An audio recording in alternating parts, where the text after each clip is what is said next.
മിഅ്റാജ് യാത്രയിൽ മുസ്തഫ നബി കണ്ട് ഒരു താഴികക്കുടം പൊന്നിനാൽ പൂട്ടുണ്ട്. സൃഷ്ടിച്ചതും അത് വെള്ളമുത്താൽ തന്ന പൊന്നിൻ്റെ വാതിലും ഒന്നതിനുണ്ടെന്ന ജിന്നിൻസ് മുഴുവൻ ഇതിനകത്തിരിക്കുന്നത് മലമുകളിലുള്ളൊരു പക്ഷിയെപ്പോലാണത്. ഇത് കണ്ട് തിരുനബി മടങ്ങുവാൻ പ്ലാനിട്ടു. കടക്കാത്തതെന്തിതിൽ എന്നുടൻ വിളി കേട്ടു. പൂട്ടുള്ളതിൽ ഞാൻ എങ്ങനാ കടക്കുന്നത്? അതിനുത്തരം അപ്പോൾ ഇതാണുണ്ടായത്.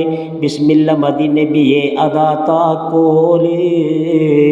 ഓതി തുറന്നു കടന്നു താഹ കഫീല്. അതിനുള്ളിൽ അപ്പോൾ കണ്ടു നദികൾ 4. അതിലൊന്ന് ഒഴുകി വരുന്നതെന്തൊരു പാല്. ജലാലത്തിൻ്റെ സിമ്മിൻ്റെ ഫഹായിൽ നിന്ന ഇതിൻ്റെ ഉത്ഭവം നബി കണ്ടതും തന്നെന്താ. കള്ളിൻ്റെ നദിയാ പിന്നെ രണ്ടാമത്തത്. റഹ്മാന്റെ മീമിൽ നിന്നുമാണൊലിക്കുന്നത്. പിന്നൊന്നു തേൻ നദി തന്നെയാണ് അതിൻ്റെ ഉത്ഭവം. അത് അർ-റഹീമിലെ മീമിലെന്ന വാസ്തവം. പിന്നൊന്ന് വെള്ളം തന്നെ ഒഴുകുന്നുണ്ടത്. ബിസ്മിയിലെ മീമിൽ നിന്നുമാ തുടങ്ങുന്നത്. ചോദിച്ചു ജിബ്രീലോട് നബിയും അന്ന്, ഒഴുകുന്നത് എവിടാണ് വീഴലുമെന്ന്. നബിക്കുള്ള ഹൗദുൽ കൗസറിൽ തന്നാണ് ഈ 4 പുഴകൾ ചേരലും എന്താണ്. അപ്പോൾ വിളിച്ച് പറഞ്ഞു ജല്ല ജലാലുഹു തിരുമുസ്തഫ നബിയോട് വഹുവ റസൂലുഹു. ആരെങ്കിലും ചൊല്ലുന്ന പക്ഷം ബിസ്മിയും കുടിപ്പിക്കും അവനീ നദികളിൽ നിന്നൊക്കെയും. നബിയെ പിടിച്ചകത്താക്കിയിട്ട് സുലൈഖയും അഴിഞ്ഞാട്ടമായി ആ പരമസുന്ദരി തന്നെയും.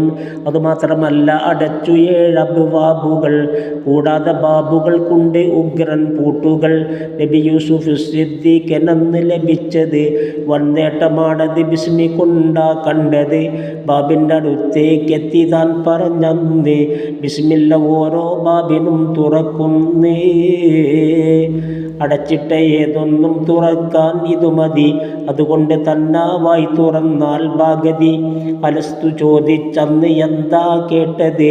കാലുബലാബാ തന്നെ ആദ്യം വന്നത്. സൃഷ്ടാവിനോട് ജവാബിനാദ്യം തന്നെ ബ എന്ന അക്ഷരമൊഴിഞ്ഞത് പൊന്നേ.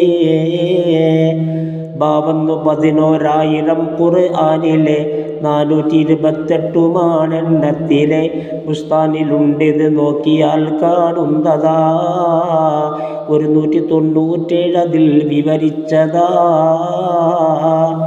യാ റബ്ബി ഖുർആൻ നോക്കി ഓതാനെന്നും തൗഫീഖുതാ മറനീക്കണേ കണ്ണിന്നും.